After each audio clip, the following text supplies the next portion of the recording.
I naively perhaps jumped on the train if we're going big in the summer, seeing reports like the Daily Mail putting caution on it, saying we'll spend smart and won't spend big. Well, let's talk about what Arne's had to say about the summer, right? So you can find this on the Anfield Agenda X account.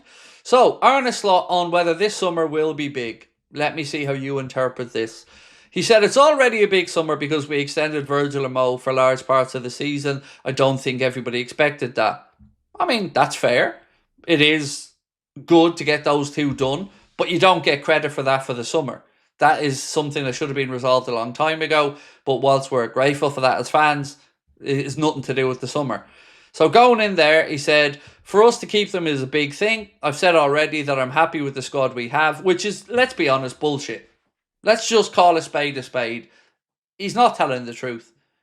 You can't come out and say you're happy with the squad that you have when you don't give Chiesa a chance, when Elliott isn't good enough in your eyes, when centre-back wise we're an injury away from a catastrophe. I don't believe him. Quite frankly, I just don't. And I know he has to say these things. And I never expect a manager to be 100% honest because he has to be respectful as well. But I don't believe for 1 second that he's happy with the squad because his own actions don't indicate he's happy with the squad. On top of that, he said, we'll see what the summer brings, but sometimes it can be good to bring fresh energy. It's already been a good summer and we won the league, only if we see somebody on the market who can improve us. Well, he best start finding them people in the market who can improve us because you best believe our opponents are going to be going big in the market again.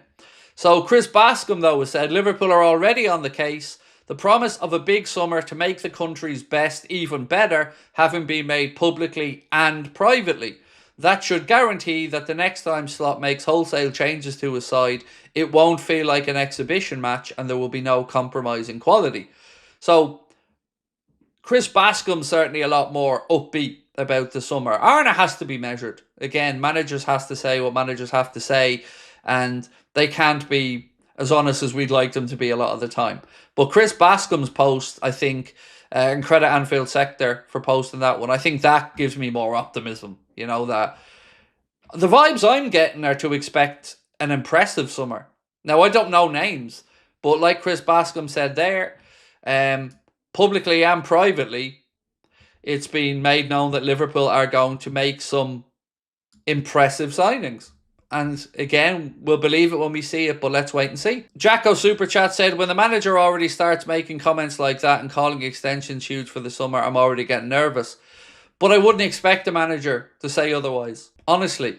Remember, he has to go into a dressing room and he can't go in there and after saying they're all shit or something, or half of them are terrible, and also going, by the way, lads, well done for winning the league. I wouldn't really pay too much attention to what Arne says on it because he has to be pragmatic and he has to be statesmanlike. But I do understand where you're coming from because, of course, the old PTSD kicks in, doesn't it? Let's talk about Jurel Haddo for a minute because our opponents today, Chelsea, have held conversations with Ajax about him, but more now, according to Mike Verige, and excuse my pronunciation, he said that lately his name has come up more to be associated with Liverpool and Arsenal than Chelsea. Ajax's Jurel Haddo was being discussed as a left-back option with Bournemouth's Milos Kerkez, said Lewis Steele regarding Liverpool. And look, I think Kerkez is going to be the guy at left-back. And I think Liverpool are trying to just show that they have options by speaking about the likes of Haddo and others. And I wouldn't mind Haddo coming in as well, by the way, because Haddo can operate left-sided centre-back or at left-back. So in a world where we may see Kwanzaa move on and we still need a centre-back, you can maybe see a mad world where both could come in.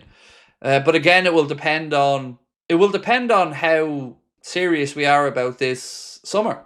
You know, it's one thing to be told for months about expecting a big summer, but, you know, we've all heard that a million times. We want to see action in the market, and let's wait and see what happens with it. Will Slot get a say in incomings? I would imagine he'd have to. Now, how much of a say, Dave? You know, that's a different conversation. I would imagine it will go something like this. He'll speak with the recruitment staff.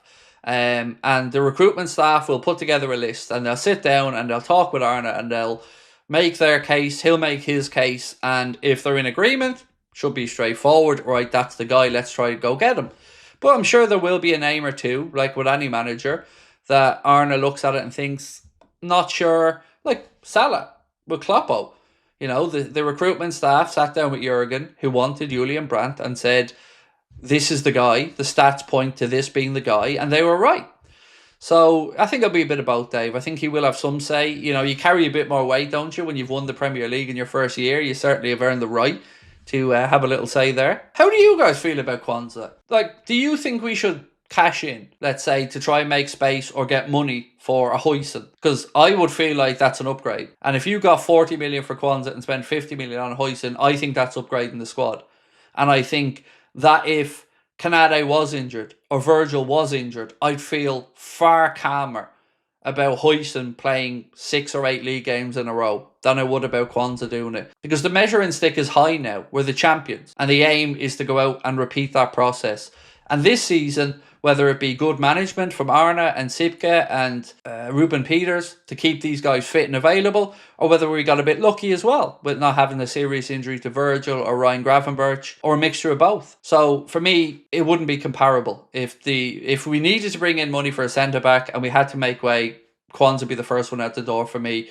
And Joe Gomez, I think, has earned the right to dictate what he wants to do with his future. So if he asks for a move away, maybe the club facilitate it. If he wants to stay, I think we'd all be happy for him to stay. Is there any news on Ekitike gone quiet? Look, I'll be honest with you, mate. I've always said I don't know specific names on exactly who the targets are in certain areas. Like, I know I've said this about Huijsen. I know Liverpool are his preferred destination. I've said this before. But what I don't know is whether Liverpool will get to the point with Bournemouth where they can make that deal happen. Reports suggest that we're not going to try to push our luck with Bournemouth yet, as they're still pushing for a European spot, so we're trying to be respectful. I think Kirkes, if I'm being honest with you, the gut feeling I have, and it is just that, is that that's as close to being a done deal as possible. But yeah, on the forward front, mate, I wouldn't know who to say to you as the leading candidate. I wouldn't have a clue. The names been mentioned lately have been Sesko and Ekitike. After that, it's just Isak, who seems unlikely. Yeah, to be honest, I don't know. I would not know who to say to you right now who the favourite is to sign through the middle. Craig, I asked a few months ago about us selling Sepp, and you said we never replaced him, so we can't bring in Huijsen without selling Kwanzaa. So, look, firstly, Mukrab, I agree with you, and I stand by what I said, because I still think we're a centre-back short of what we should have for now. So, in my opinion, mate, if everybody stayed, I'd still want us to sign Huijsen, because I still think we need that extra body.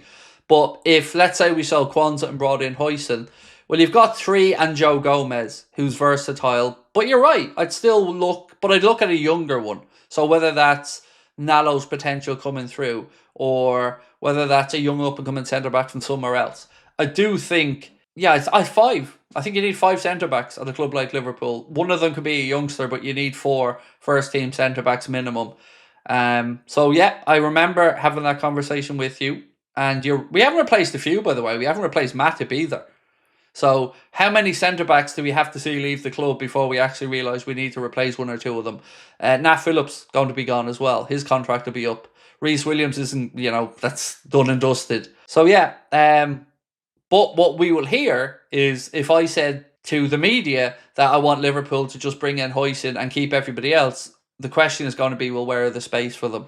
So as a fan, I want 5. But the club, I think, view 4 is enough, if that makes sense. But it's a fair point you've raised.